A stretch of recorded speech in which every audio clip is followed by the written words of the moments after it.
नमस्कार मंडळी, मी तेजस्विनी स्वागत आहे तुमचं आपल्या तेजस्वी ब्लॉग्स या चॅनलमध्ये। तर मंडळी, आजच्या व्हिडिओमध्ये मी तुम्हाला माझं दुपारी 12:30 ते रात्री 11 वाजेपर्यंतचं रुटीन मी तुम्हाला दाखवत आहे। तर आताच मी माहेरून जाऊन आलेली आहे।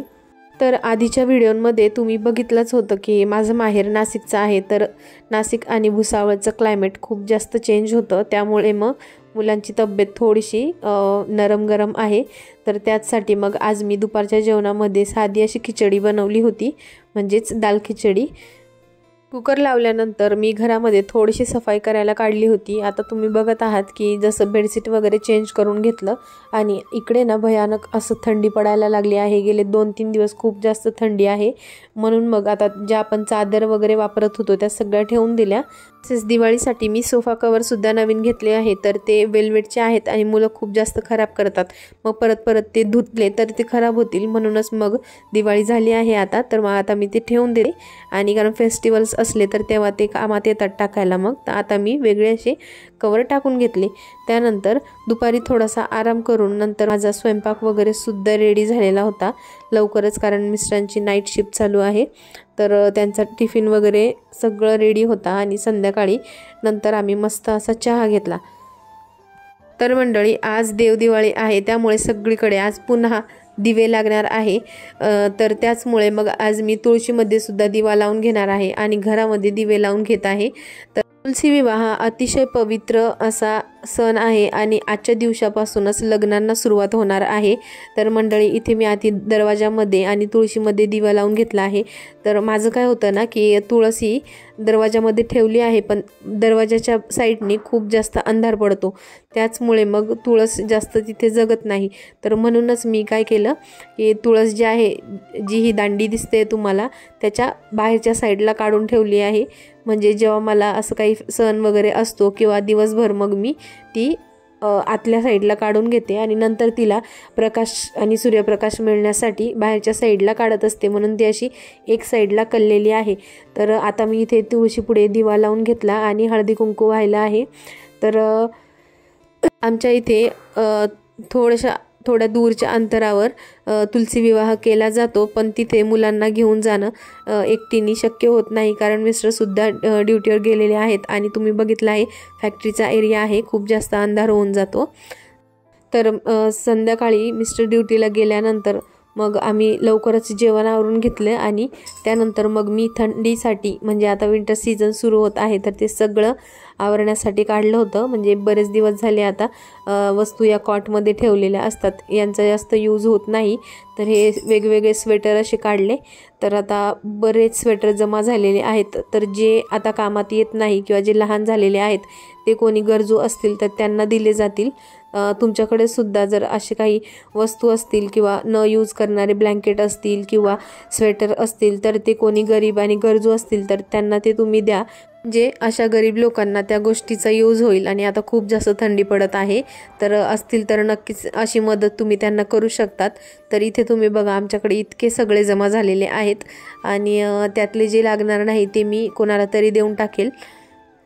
तसेच आता इतके दिवस चादर वापरत होतो, कारण खूप जास्त गरम असतं वातावरण आणि आता गेले 3-4 दिवसापासून खूपच थंडी पडत आहे। तर आता त्या ज्या चादर आहे त्या सगळ्या मी ठेवून दिलेल्या आहे कॉटमध्ये, स्टोरेज भरपूर चांगलं आहे। आणि त्यानंतर वापरण्यासाठी ब्लँकेट काढून घेतले। नंतर मग मुलांना मॉइश्चरायझर लावणं हे आपल्या गृहिणींसाठी सगळ्यात महत्त्वाचं काम आहे, म्हणजेच विंटरमध्ये मुलांची काळजी। तर रोज संध्याकाळी झोपण्याच्या आधी मुलांना मी विंटर सीझनमध्ये हाताला आणि पायाला पॉन्ड्सचे जे मॉइश्चरायझर असतं ते लावून घेते, कारण जेव्हा सीझन चेंज होत असतो ना त्यावेळेस हात खूप जास्त उकलायला लागतात आणि खूप जास्त तडतड करतात। तर म्हणूनच मग, आणि मुलं त्यात बाहेर खेळतात, मातीमध्ये खेळतात आणि सारखं हँडवॉश करतात, तर त्यामुळे त्यांचे हात पाय खूप जास्त खराब होतात। तर त्याचमुळे मग आता दोन्ही मुलांनाही मॉइश्चरायझर लावून घेत आहे। तर मी कुठले मॉइश्चरायझर वापरते तुम्ही पुढे बघू शकता। तर आता आयुषला हाताला आणि पायाला लावून झालेले आहे। दोन्ही मुलांना चेहऱ्यासाठी मी कुठलंही मॉइश्चरायझर वापरत नाही, तर आपलं जे बदाम ऑइल असतं म्हणजेच जे रोगन ऑइल येतं ते ऑइल मी त्यांना लावत असते। तर आयुषलासुद्धा तेच वापरते आणि माऊलासुद्धा तेच वापरते, कारण जे आपण बॉडीसाठी वापरतो त्याच्याने चेहरा कधी कधी खूप जास्त काळवटलेला वाटतो। बदाम ऑइल हा सगळ्यात चांगला मॉइश्चरायझर आहे आणि त्यामध्ये विटॅमिन ईचा भरपूर जास्त प्रमाण असतं, त्याचमुळे मग मी दोन्ही मुलांना तेच चेहऱ्यासाठी वापरते। तसेच माऊसाठी जे हिमालयाचं बॉडी लोशन येतं ते माऊसाठी मी वापरत असते। आता आयुषला ऑइल लावून झालेलं आहे आणि आता तिलासुद्धा लगेच लावायचं असतं, कारण त्याचं बघितल्यानंतर लगेच तिलाही लावायचं असतं। तर तिच्या चेहऱ्याला लावून घेते, कारण लहान मुलांचे स्पेशली गाल खूप जास्त कोरडे पडतात। तर आता तिला सगळं मॉइश्चरायझर वगैरे लावून घेऊ। तर आता चेहऱ्यासाठी मी वापरते आहे बदाम ऑइल सेम, आणि हाताला आणि पायाला हिमालयाचं जे बॉडी लोशन येतं ते मी तिच्यासाठी वापरत आहे। तर आंघोळ झाल्यानंतर सुद्धा एकदा मी तिला लावत असते पूर्ण बॉडीला, आणि रात्री झोपताना फक्त हाताला आणि पायाला लावून घेते।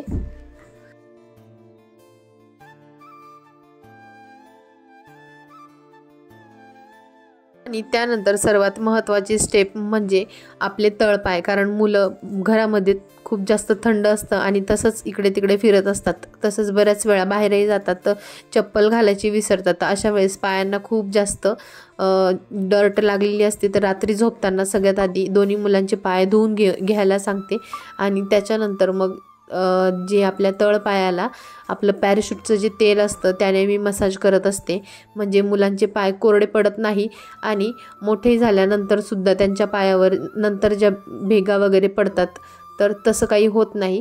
म्हणून जितकं जास्त तळपायाला तेल लावलं तितकं खूप चांगलं असतं। म्हणूनच मग आता मी माऊच्या पायाला सुद्धा पॅराशूटच्या तेलाने मसाज करून घेतलेला आहे। आणि त्यानंतर आयुषसुद्धा आता व्यवस्थित पाय वॉश करून आलेला आहे, आणि आता त्याच्यासुद्धा तळपायाला आपण हे पॅराशूटचं ऑइल लावून घेत आहे।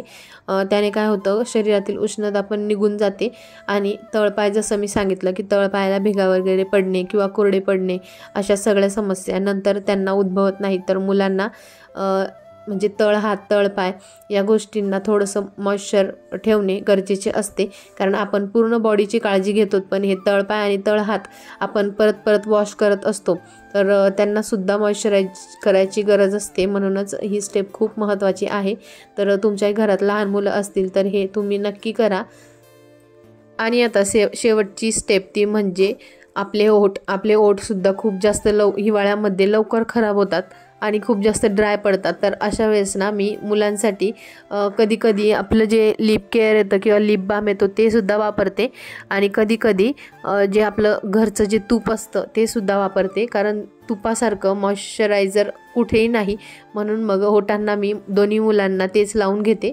तर आणि कसं होतं की मुलांना जेव्हा आपण कुठल्याही प्रकारचं क्रीम लावतो तर ते परत परत ओठ ओले करत असतात, तर ते पोटात वगैरे जाण्याची शक्यता असते, तर ते जास्त सेफ नाही वाटत मला। म्हणूनच मग मी हे जे तूप असतं आपलं घरचं तेच लावत असते, कारण आयुषला जे लावते तेच माऊलासुद्धा हवं असतं। आता तुम्ही बघा, तिला मी करायला सांगितलं तर ती डायरेक्ट जीभ बाहेर काढते आहे, तिला असं वाटते की काहीतरी खायला देते आहे। तर म्हणूनच मग याच्यासाठी सुद्धा जे तिला वापरते तेच याला पण वापरावं लागतं। त्यानंतर रात्री झोपायच्या आधी मी तिला सॉक्स वगैरे फुल पॅन्ट घालून घेतली, आणि आता सॉक्स वगैरे घालून आम्ही रात्री झोपण्यासाठी तयार आहोत। सॉक्स घालण्याचं कारण असं की सगळेच लहान मुलं काय माहिती त्यांना काय प्रॉब्लेम असतो, त्या अंगावर असं थंडी असो की उन्हाळा असो की पावसाळा असो अंगावर काहीच घेत नाही, आणि झोपल्यानंतर सुद्धा आपण जर टाकलंच तर मग ते परत परत काढून टाकत असतात। तर म्हणूनच मग हे आधीच असं सॉक्स वगैरे घातलेले असले तर पूर्ण बॉडी गरम राहते। तर चला, आजचा व्हिडिओ जर तुम्हाला आवडला असेल तर व्हिडिओला लाईक करा आणि चॅनलला सबस्क्राईब करा। उद्या पुन्हा भेटूयात एका नवीन व्हिडिओसोबत, तोपर्यंत बाय बाय।